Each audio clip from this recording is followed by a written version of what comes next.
Coming to you from the city of the weird. Exploring topics from the esoteric and unexplored to dimensions unknown. Shining a light of truth on the darkest corners of our reality. Welcome to the Curious Realm.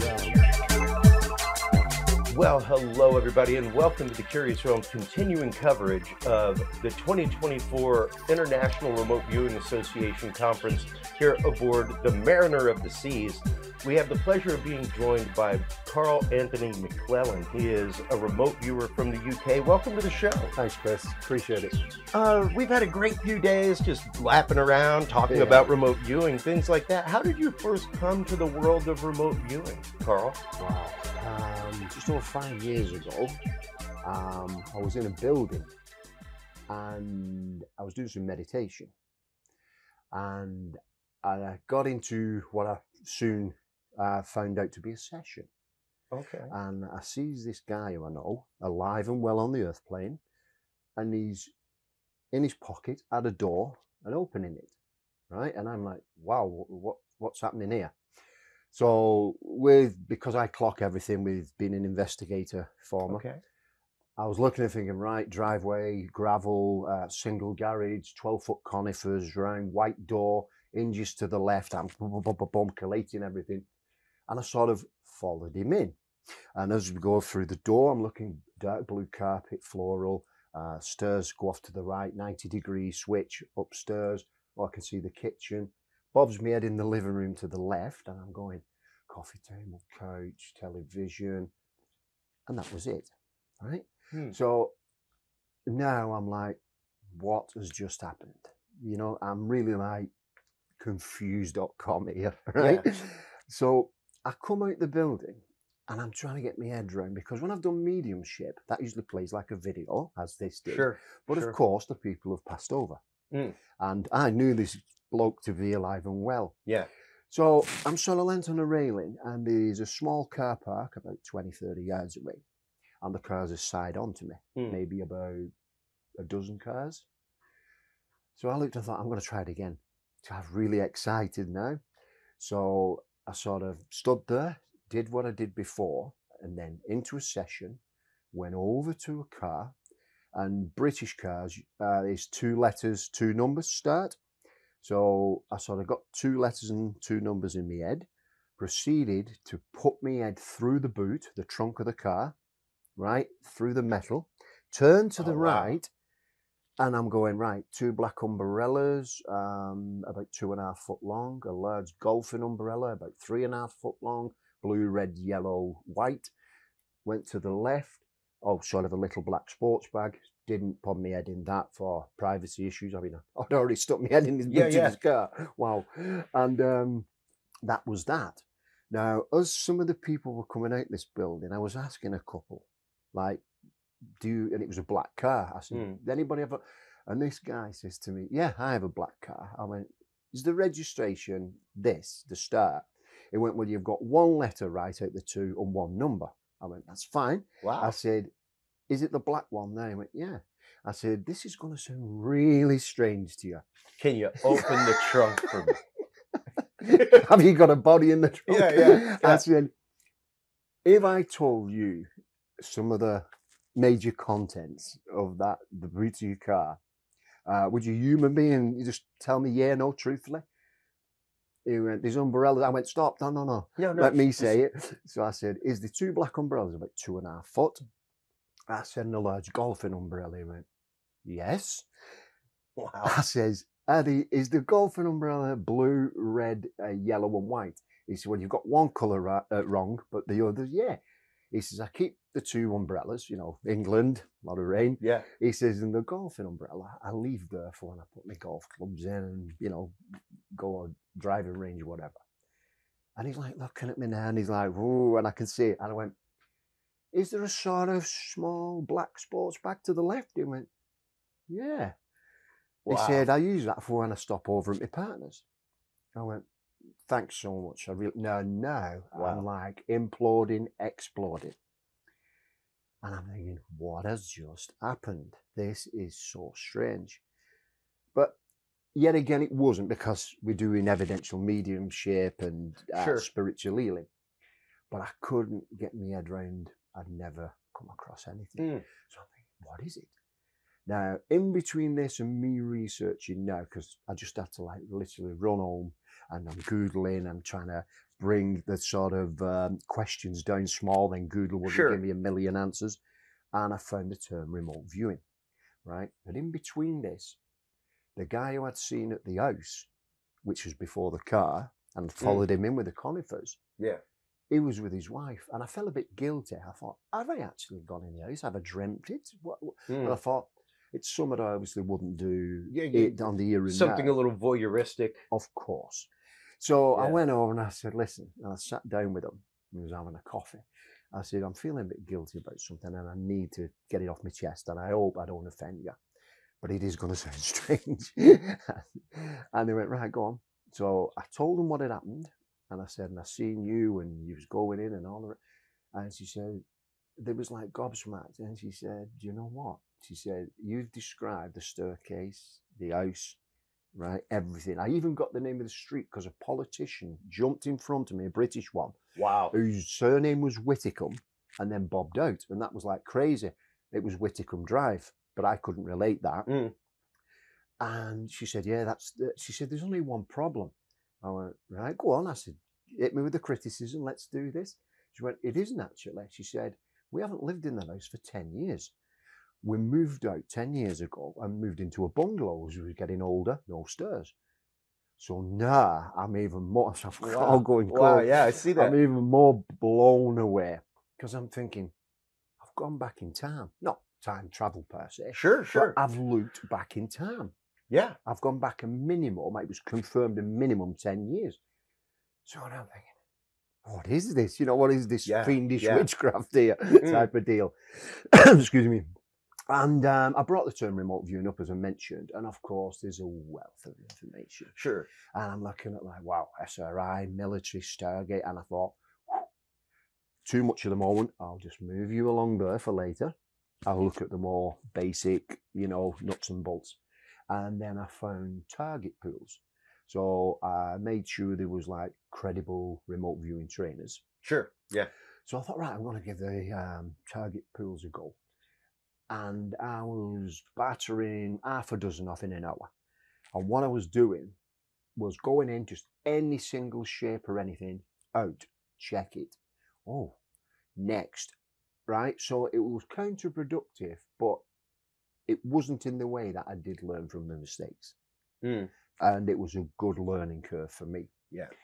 And the best time for me to do this was when I was tired. I'd get on the bed and I was bodily, you know, fatigued, but my mind was still ticking. Yeah. Maybe usually 1:30 in the morning, 2:30 English time.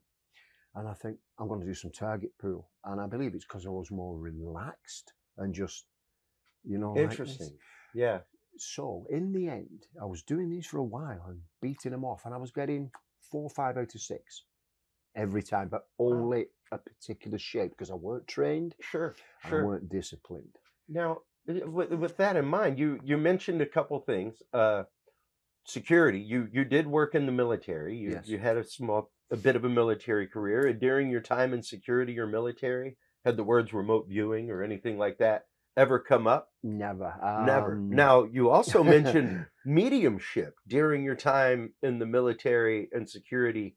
Were you doing mediumship? No. No? No. Had you ever had psychic leanings, mediumship leanings, things like that in your life? Yeah, there's been things. There was a certain time that me and a mate of mine, we went out, I think it was one midweek day, Wednesday, Thursday type of deal. We went in a pub, there was a quiz night on. So he was having a couple of pints, as you do. And he says, yeah, go on, I'll join the quiz night, bit of fun. We're doing the quiz, didn't win.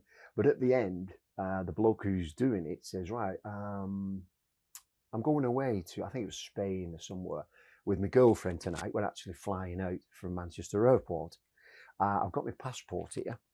I want you to try and guess, as he worded it, my passport number. And I think the British passports at the time was like 2 letters and 8 numbers, something like that, right? So a number and letters come in my head, and I just wrote it down, and then he collected them all, and it was like you can win free drinks for the rest of the evening type of deal. And then he come across to me, and he was quite white, and he said, "You were scary." I went, "What? What have I done?" Like, he was laughing, and he went, "You have freaked me out." I went, "Go on." I said, "Don't tell me my picture's in your passport." Like making a joke of it. He says, "The passport number, apart from one letter and one number, is my passport number." Wow. How the hell did you do it? I went, so I laughed it off. I went, "Do you know what, mate? Random luck." Yeah. He went, "No." I went, "Yeah." I said, "But we still get the free drinks, right?" Yeah. Still, I mean, even unintentional, I still get some drinks. Yeah, absolutely. Totally. You know, stick to the deal. You know what I mean? And there was things like that happened. So no biggies. Sure. But, that type of thing. Things that you could put off to coincidence or my synchronicity. grandparents used to read palms, tea leaves, that sort of thing. So I don't know if that's any connection. Well, no, but it's definitely certainly an being interest. brought up with an open mind. Yes, you know, absolutely. not being closed off religiously from it, something like that. But the reason I ask those questions is your frame of reference to the world of remote viewing. And the fact of one of the things I love to bring up, because people ask me all the time, like, "I'm not clairvoyant, I can't do that." It's like, you don't have to be clairvoyant. You don't have to have any kind of psychic ability. It's kind of like the fact of your radio tuner is absolutely getting all kinds of noise on the sideband of it. It's just being filtered out. So it's learning to strip that filter off and receive the rest. Yes. And what's funny is after you start remote viewing, frequently the clairvoyance starts. Frequently the mediumship starts. It sort of opens a gate and boom. And I totally agree with you. I mean, I personally believe we're all psychic, but it's dormant in a lot of people. Yeah. And it's no good if people want to say, and that's fine. What a load of rubbish. It's fine. I'm not here to convert anyone from my perspective. Right. But I totally agree with you. It's like erecting a mast. You're tuning into a frequency. Yeah. Excuse me, and then more things will come, and you go, "Oh wow, hang on." And even the fact of and receptive, of course. Yeah. And one of the other things that people ask me is like, it must be very easy for you, given your religious background, given your background of like, ecstatic prayer, meditation, things like that. And what I normally tell them, which was evident in your story, like you said, as you were trying to silence your monkey mind and get into meditation is when this happened. And that's normally what I tell them is, oh, no, as opposed to hard meditation or prayer where you're trying to silence that and get to a point of stillness. This, you're trying to let the monkey type. You want to let the monkey write everything down, and just let it flow. Yeah, free flow. And it's interesting the fact that while you were trying to meditate, and trying to silence that is when that flood of information came to you. And in the building, it wasn't quiet. So it wasn't, like a serious or anything in the background or anything like that. It was quite chatty, not too noisy. And this is why when I remote view, I say, for me, simplicity is key, right? Don't overthink anything. Keep it as basic as you can. Then the left brain's not, oh, hang on, and we're going into all sorts of things. Yeah. Right? And then it free flows. It may or may not be correct, and it's how we interpret it, of course. Yeah. And put it down in descriptors, sketches, and summaries. But it's just, as you say, it's just being open to it. Once you sort of put up that mast and open up to it, and I'm coining your thing now with the mast, you will, pardon the pun, be receptive, and things will come through. Right. And then you find other things, and it becomes more powerful, and it's like, wow. Yeah. And it's interesting, since I have repicked up my remote viewing here in the last couple months, and gone through a couple other personal things, an ayahuasca journey, things like that. The description I have given to people is, it's almost like I'm a raw nerve. Even this morning, just sitting up and having breakfast, it was like I for some reason became overwhelmed with emotion. And I just kind of started exploring that in my own space, and like, okay, where is this reverberating from? Yeah. You know, like this may be somebody near me. This isn't being sourced from me right now. I can feel that. Yeah. Like there was nothing in my head that was like, oh, you know, thinking about my son and I got misty. You know, like it happened last night. I saw this guy at lunch and he came and sat down. He was probably about 80 something years old. And then his son came and sat down and they started laughing. It was just the two of them on a cruise. Wow. You know, That's good. I heard the dad like, it was so nice, just the two of us. And I welled up because it was like, oh, I can only hope at 80 that my son would do that for me. That's but it wasn't a moment like that. It was just something that randomly came from nowhere that I received and I was tapped into for a minute. And realizing that and exploring that is where a lot of this comes from, being able to just kind of receive and accept. I got told, I totally agree with you there, Chris. I got told when I started this, and you can choose or choose not to do meditations. I like to do them, right? I find it very helpful, not just with remote viewing for me. You know, but I got told you will see the world in a different way, and boy, do you see the world in a different way. Yeah. And, you know, people sort of, I say, mold it, take training, and then sort of, that's your foundation. So I liken it to the Leaning Tower Rapisa, right? So it was meant to be obviously vertical, and now it's, you know, like this, no foundation or proper foundation. And I liken the training to a foundation. Get the correct foundation is as it should be, and then whatever methodology you use, right, tackle the training or add a few bells and whistles what work for you. Yeah. Like is what I do. Some people have heard of, some people haven't. And just let it flow and work with it. And it will start to gather momentum, traction.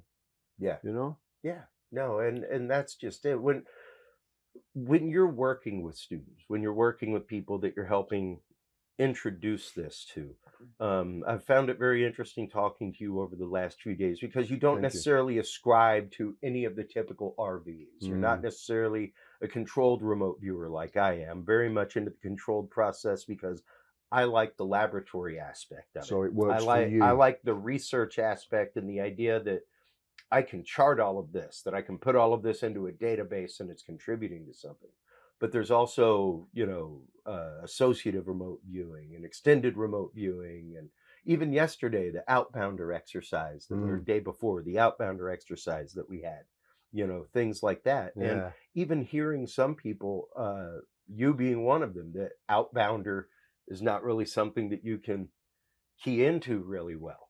Yeah, you know? What it was, an outbounder, I actually do pretty good on them.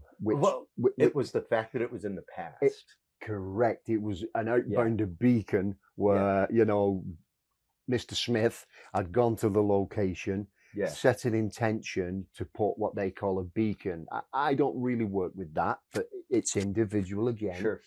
And it's said to enhance the perception of the remote viewer for that location. Now, I would just rather have a target number, for instance, and tune into it.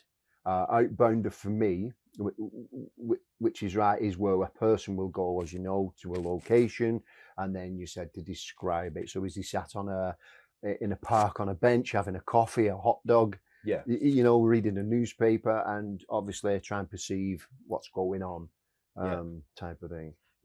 Yeah, and now, how do you begin to teach somebody the process of remote viewing when you take on a student? You mean from scratch, like day one? Are you doing Chris Welcome? Right. I will go through things, the basics. I will give a brief history of remote viewing, just so what it is with students. You're going to have some what's maybe took training, maybe quite developed, some who's had a go, and some who's just come across the term. So what I say to the class is, look, there's different levels of experience, and I'll ask them to introduce themselves and just say, starting with Chris, just say your name, where you're from, and if you've done any remote viewing before. And then I can get a bit of an handle. Oh, well, Chris is studying CRV. Such a body has never heard of it. And I'll say, right, I'm going to start from scratch. So some of you may have heard this before, but it's for the benefit of the other students. And I'll go through the terminologies, you know, the aesthetic impact, emotional impact, all this, tangibles, non-tangibles, which we know are descriptors. I'll go through how we do sketches, what movement commands are all about to get you closer to an area above it and to describe it. But I keep it simple and I'll say, look, all you're doing is describing in simple words what you were feeling, what you were seeing, hearing, etc. And impressions, they're sketches. So if you see, oh, there's a picture, sketch a picture or a square. It doesn't matter. If you can say, oh, this looks like, we'd call that a biological, as you know, because it's technically living. Well, it is. You wouldn't say flower. And maybe you could pick up on the, oh, dark pink. Yeah, flower would be natural. Of course. Yeah. Of course. So I would start with that. And even though I don't do control remote viewing, I like to say you have choices, right? It's no good having the shoe store. It's like Henry Ford, any colour as long as it's black. You know what I mean? Right. You've got to give people choices and help them to say, oh, I like that one. No, I don't. It doesn't work for that. I like that one. It's like a buffet, isn't it? Yeah. You know? So I'll go through the basic ideograms so the newbies can sort of, oh, right, okay, yeah, that's a biological and that's water and this is that. And I'll explain, after writing the number, it's a quick ideogram, and I sort of laugh and say, up to, for now, it's a scribble. Just focus on it's a scribble. Don't overtax your brain. Yeah. And then I'll, even though I don't use it, show them how to probe and get impressions, soft hard and all the rest. Sure. And we'll go through that part. Then I will show them how to feel the ideogram and go around that way. And it sort of develops from there. Then I will show them, do it with an ideogram if you want to, right? But for now, use it. Yeah. And then go on to just trying to perceive by you, and I will tell them, look, you can have the mantra of the target number. Just keep repeating it sort of slowly in your head, like a bit of a mantra, and that helps. Just focus on the number, you know, whatever you do. So different people will say, oh, I found that really helpful. Yeah. And others will go, oh, well, I like the ideogram.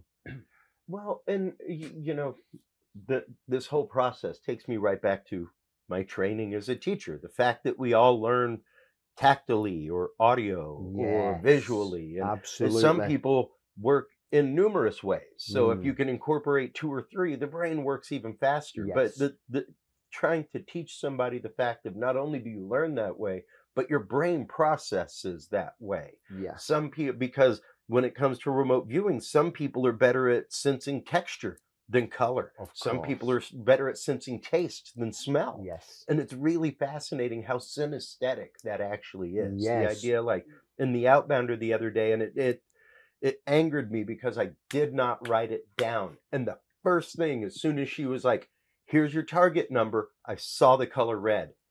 And I started going with ideograms instead of just writing the color. And when the target was revealed, it was the AI target, the pizza, the guy eating the pizza. That's right. It was a 4:3 image on a 16:9 screen with red pillars. Red. And it was like, like the first thing I thought of. And that's just it. It's one of those, go with what you feel. You know, don't doubt it. Put it down. Put it down. And you know, we've had a big conversation this weekend about monitor sans monitor. I'm one of those that my brain will start analyzing. It will start asking why the monkey picked up the stick instead of just writing down 8:15. Monkey picks up stick. Next thing, you know. So for me, the monitor kind of pulls me out of the rabbit hole by my coattail. And it's like, no, here's the path again. Yeah. Come back over here. You were talking about salt air. Let's come back to that, Chris. Because even on the Outbounder that we had, the first thing I got was power, but and it was a Keith Haring piece of art, things like that. With a wallpaper background. Yeah. And my mind, the only thing, the task was location and what was happening. And I got square building, concrete, artificial light. That's all that I got of the building. The rest was about the actual art on the wall. Yeah. And as I started drawing like the square and a circle with spokes on it and things coming out, I was like, oh my God, this is a power plant. And that's where my brain started going. And had my monitor been there, she would have been like, stop thinking about what it is and start describing it more. You know, go back to the circle and the spokes, Chris. Think about that.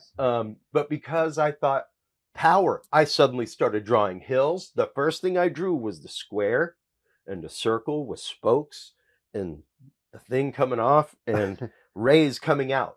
And then I was like, oh, the rays, that's water. That's a water wheel, man. This is a power plant. Like, here's the hill.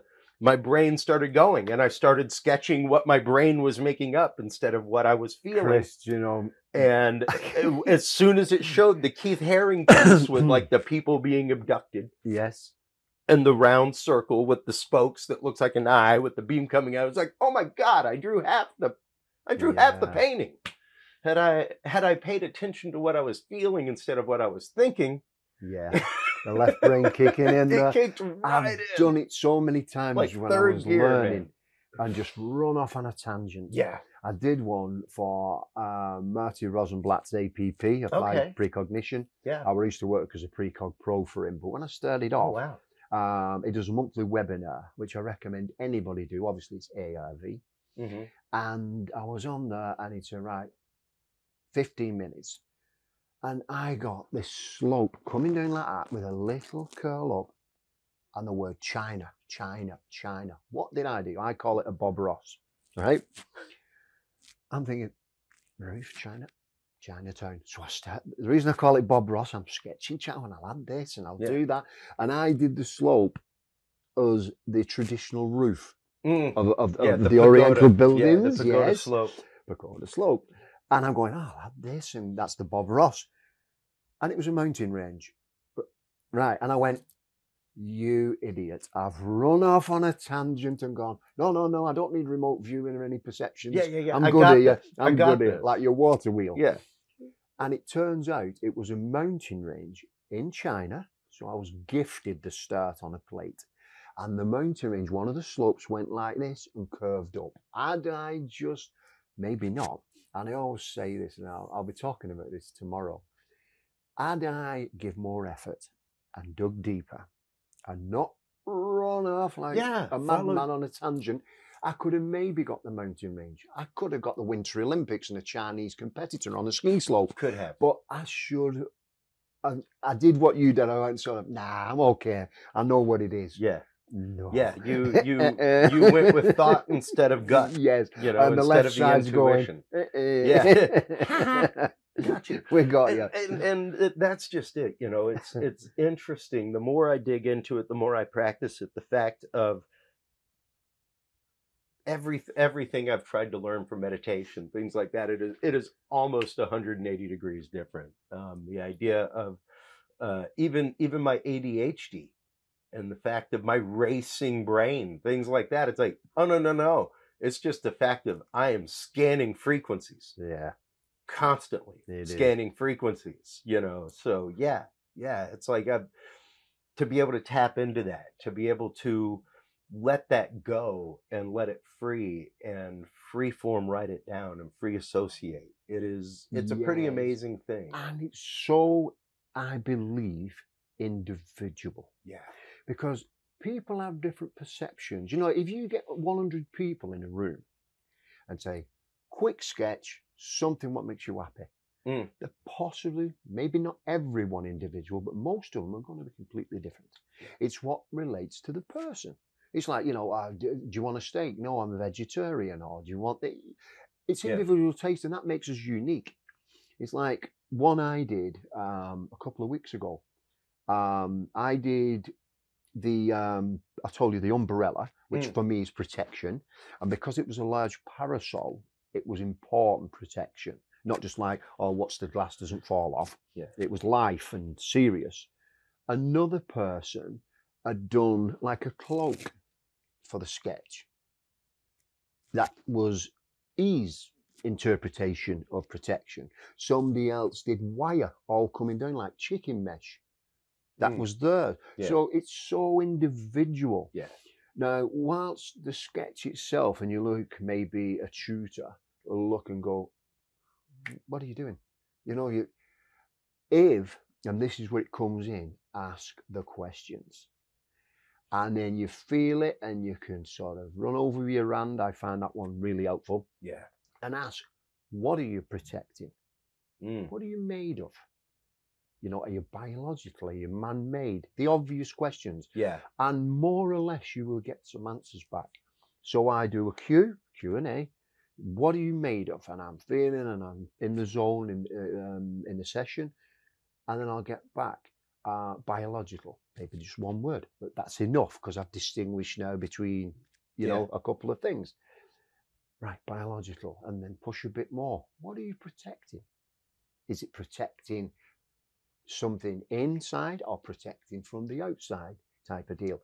And you try and it narrows it down. So it is, in a way, for me, like an investigation. Oh, sure. You know, you arrive and go, right, okay, what's happened? And then you start. Yeah. And I think that's something that a lot of people don't understand, because just one of my last sessions with my monitor was the one where we started doing multiple, like we went through the first set of videograms and then we went back and it was like, all right, let's focus on water. Okay, now let's focus on man-made.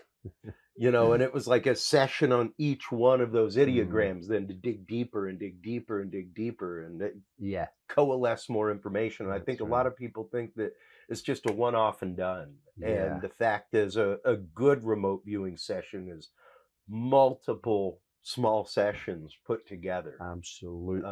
To assemble that data field. So. And for me and many others, it's going back. So when you've sort of maybe done, you think you're at the end of the session and you sort of loop what's correlating, you know, with the descriptors and your sketches, and you've got a few answers to your questions. Then I was, well, right, I'm going to either go back to the beginning or start in the middle. That's one of my favorites. And I'll just go with the flow, right to the end or left to the beginning. Yeah. And it's sort of, it's not already imprinted. Oh yeah, but I already started there, you know, an hour ago or whatever it was. So I'll pick the middle, and it's something different. And I'll go, right, where was we here? What about that? And it's nice and fresh again. Yeah. And then whichever way I'm literally leaning to, and I say this on the ship while it's getting leaning. Yeah, right. Pardon in the As fun. we sway. And then get more information. And one of my favourite parts is the summary, because you're able to give a few like I did one. It was double blind a few years ago, and it was the Atomium in Belgium. I don't know if you've heard of that. Yep. It was constructed in 1958. It's a large artistic thing to celebrate man's achievement with the atom. Well, we all know history with the atom. And it's all silver and like very chromy and curvy, and the spheres. And I picked up, it's like likened to a giant art exhibition, metal, curvy, shiny. And this is the part I love.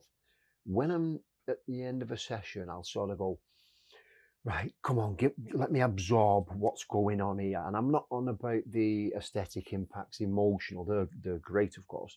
I mean, a bigger picture of it, a bigger feeling. And I'll say, come on, is he happy? What's going on here? Is anything a bit iffy? Somebody trying to hide something? Yeah. And with that, I'd put, obviously I can't remember word for word, but you'll see it tomorrow because I actually have the sketches.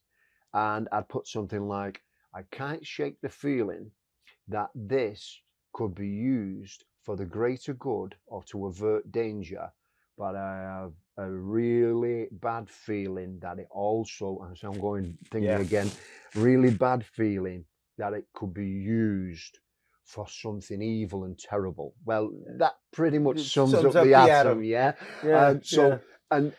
and what I say to students is, this is so important. Yeah, because even the conflicting emotion. Yes, because you've got to like an atom. down. Oh, we can do this with it. Yeah. Or we can do that with it. Yeah. Do you know what I mean? Well, and that's one of the things that I do love about the controlled remote viewing process is at the beginning, the self-check. Yeah. The idea of like, okay, what are my distractors? I got into a fight with my wife last night and we've not resolved that. Yes. God, I hate my job. Things like that. Declare it, get it out there. And then the stray cats, just things that, have popped into your mind. And then the precognitions, like my first session, literally, my monitor sent me the coordinate and I immediately texted her back. I see white truss, like what you would erect a radio tower on, or what I use in my industry to fly lights to the ceiling, but powder coated white. And she was like, I don't know what truss is, but write that down and I'll write it down. That's a precog. We'll definitely talk about that. So as the session went on, I got things like that. I feel rough land that's hot and cold, like extremes of hot and cold. I see from above, like things scurrying, like ants on a field. High activity, things like that. The object, it was a place and an event that I was viewing. And I was like, the event is taking place elevated from me, and that's where I see the white truss with like a circle and emanation, like radiation happening, like high energy. Wow. It was an image of the first lunar landing with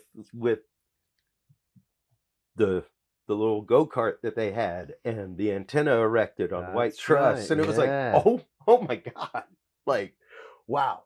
The hits on a first session that were there, like I've got goosebumps now. Because it was like, this is remarkable. Just the fact that when she said that, the first thing that I saw was something major in the image. Absolutely. White truss, and like not close, like it was white truss. And do you know what? When I talk about individual, I call it viewpoints. We see different things of the same thing. Yeah. And we describe it different, which I think is amazing. It's beautiful. Now, I've actually done that particular target, right? All very similar. It was Neil Armstrong, moon up landing. He's on the moon buggy. And what I got, I didn't know it was the moon. I didn't put moon. I'm seeing sort of slightly rocky, mountainous, grey area, very dusty, deserty, right? And I thought, I'm seeing, because he was obviously in the spacesuit and all this, and he's on the buggy, and I thought, I'm seeing metallic and something still sat on something, but very statue-like. So you see the different ways we get, and this is why, on an operational thing, which is obviously a very serious thing for remote viewing, as you know, a team of maybe six people, and your information is brilliant, my information is brilliant, but put all that together for the analysing, which is a major part, as you know, you have got one hell of a report. And that is where, like we were talking with Cindy the other day, that is where I am a fan of AI, and I cannot wait till AI gets a hold of Lynn Buchanan's database, gets a hold of IRVA's database, gets a hold of SRI's database of information, and starts culling hits and misses and similarities, and which people are better at this, which people are better at that. I was with Prue Calabrese last week, as you know, and she is a quite a computer whiz. Right, she's a forensic computer data analysis, and she is ready to finish an app, which she's going to make available to everyone, which will analyze all your remote viewing feedback. Awesome. And she's letting me know when it comes out soon. I mean, she did say, if I can say this, she messaged me last week and said, Carl, please send everyone my love who's on the IRVA cruise and say hi. And she's a beautiful lady. And and she's working on that. These things, like you're saying with the AI, need to be brought in. Yeah. And not specifically, obviously, an AI photo, but the AI can help us so much. That's right. To get it and move it forward, and gain traction. Yeah, because it's not about AI viewing for you. Of course. It's about AI helping you call the data in a cold and emotionless way. The time, in a cold and emotionless way. Efficient. Yeah. And it will help all of us. The people who were moving on remote viewing, like yourself, me, and many others, the new people coming in, I think for the younger generations, right? You know, we're getting old, mate. You know what I mean? To them, we're ancient. But the younger ones, oh yeah, AI. It's like, oh, we know about that. We do that. They might have more of an interest that they can work. But if you go, oh, there's a boring sheet of paper and that's they'll naturally have a different idea of how to activate it within the field as well. This is what I love. Everybody's got an angle on input. And it's like, for me, it's like, say there's a circle and there's a particular thing. It can be palm trees, a hammock, and a bit of tide coming in, and maybe a deck chair and a beach ball. But then let's block it off into quarters, right? And you're a remote viewer on the first quarter, I'm on the second, third, fourth. It's the same thing. We're going to have similar data or correlating, but we see different things. I don't see the palm tree. That's in your section. Yeah. Billy doesn't see the beach ball because that's in mine. But we're all getting the theme. Sandy. Oh, quite tropical. Feel warm, humid. Water. Yeah. Of course. And this is the way I look at it from individuals. When I've interviewed many people in the past as an investigator, everybody has a different story, right? It's like, can you describe the lady, please? Yeah. Oh, she had a red coat on. Next one. Oh, it was yellow. Oh, she didn't have a coat. And it's so seemingly manic. But then you sort of pick up on different ones and then go back to them. All right. Can you tell me again? Can you elaborate? Of course, please elaborate. And you know, much like I say regularly with Curious Research, the closer to the point of impact you get that data, the better it is. That's so why correct. I came up with the data journal. It's like, write it down when it happens, not when you get back to camp. Yes. Not when you get home the next morning. By that point, you've already started processing that through your filters of belief, through your filters of experience. Yes. Everything else. Like, you are already corrupting the data by the time you've gotten back to camp and you've been thinking about it for 30 minutes. You've already begun the corruption process. I got asked, do you need like certain, diplomas in this or a degree? I went, no, it's nothing. Take intelligence out of it. Yeah. Right? Just be open. Just be open.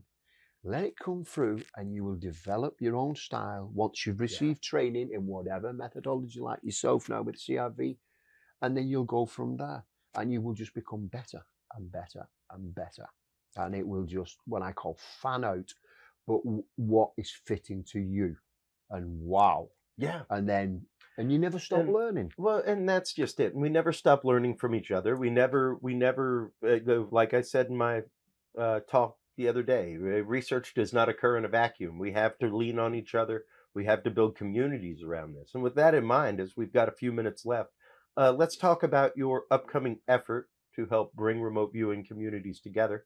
And where people can get a hold of you for remote viewing work, for remote viewing instruction, things like that. Carl. Right. Well, obviously with being over, I think I've been over in America now about 3 weeks on the cruise now. So when I get back, I'm straight onto a web page and then I will contact you with that, obviously. I'm making 2 brand new Facebook pages so people can come on them. One is for remote viewing training and services. The other, what I'm doing a remote viewing one in South Africa, specifically for the South Africans, because that's the first port I'm going to be training, right? Yeah. So they can ask questions, all get together, see what it's all about. Then, say Texas at Easter type of thing, spitball in here. I'll do one there. Then what I'm going to do, these groups, as I've been to one, I'm going to amalgamate so it forms a larger group. So people can say, hey, oh, I'm from Texas, I'm from South, oh no, I'm from Florida, and everybody's everywhere. And then, it starts building and building. And it's not to specifically get a large group. I'm already a moderator on the largest Facebook group with others, run by Alexis, for remote viewing. It's to get the word out. That's right. And social media, obviously, an amazing thing. And once again, research doesn't happen in a vacuum. If a remote viewer in Texas can get together with a remote viewer in South Africa and have them remote view the same target, yes, you're talking about now somebody who is outside of a political system, who sees the world in an entirely different way. Yes. And that's a lot of why I wanted to talk with you, and why I wanted to talk with Luciano, is like, because you're living in a different part of the world, you are not influenced and filtered by the same politics that we are here. Yes. We aren't influenced and filtered by the same politics. And isn't that amazing? And those things make a big difference in how and what you receive. Absolutely. And how and what you block out. And you know, this is why I come up with a concept of taking remote viewing on the road, the training. That's right. Because I thought, for me, it's in person. I see why people do it on the internet, and I get that, right? Yeah. And on the ground, boots on the ground, what I'm doing, there's a lot more logistics, moving parts. Yeah. Okay, I don't mind that. You know, work hard, do some research, and taking it to the people who maybe can't afford the flight to the UK or America. Yeah. And I'm going to take it to them, right? It's going to be cheaper than the flight they'd have to pay to get to the United Kingdom or the States, but they get an in-person as well, the conference room and all the rest of it. Yeah. So this is what I'm doing, and by doing that, I'm also, and this is a big thing for me, going to collate all the information of the sessions, and I like, you know where I'm going with this, of not how did they do, but how did they perceive it. So how did South Africa perceive this? And I'm not going to go, oh, the USA, I'm going to do states. So how did Texas, the remote views from Texas, how did they perceive this? Yeah. And then how did the ones in Florida? What about in Montreal in Canada? Exactly. What was their take on it? I'm doing one in Scotland, in Edinburgh, at the Sir Arthur Conan Doyle Centre. Cool. How did... Now there, you probably get, because I've been in attendance years ago for one of those on a forensic mediumship course. You probably have Irish, some Europeans, English, Welsh. Yeah, Scottish. you'll have a conglomerate. But I can narrow that down, you know, UK, Europe, and say, and what was, and it's not who did best or any of that rubbish, it's how did they perceive this against Chris. He was one of my students, so to speak, in Texas. And what about those in New York? Yeah. Yeah. How did they perceive it? Yeah. How did the social morals and mores of a society change the way you view? And I'm trying to sort of deconstruct it a little, break it down, because so many states, obviously, in the USA, but so many different views depending on the states. That's right. Right? Obviously, UK is a lot smaller, and England is just a bit of a north-south divide. But the USA is going to be amazing to collect all the different states' data, and South Africa and the UK stroke Europe, and go, wow, what was their viewpoints? And I'd love in the future to chat with you about that. And say, look, Chris, I've got, look at this. We will be maybe we can find and say, wow. Yeah. Well, we will definitely be keeping abreast of everything that you're doing. It's been exciting talking to you over the last few days. Let everybody know where they can go to get in touch with you right now.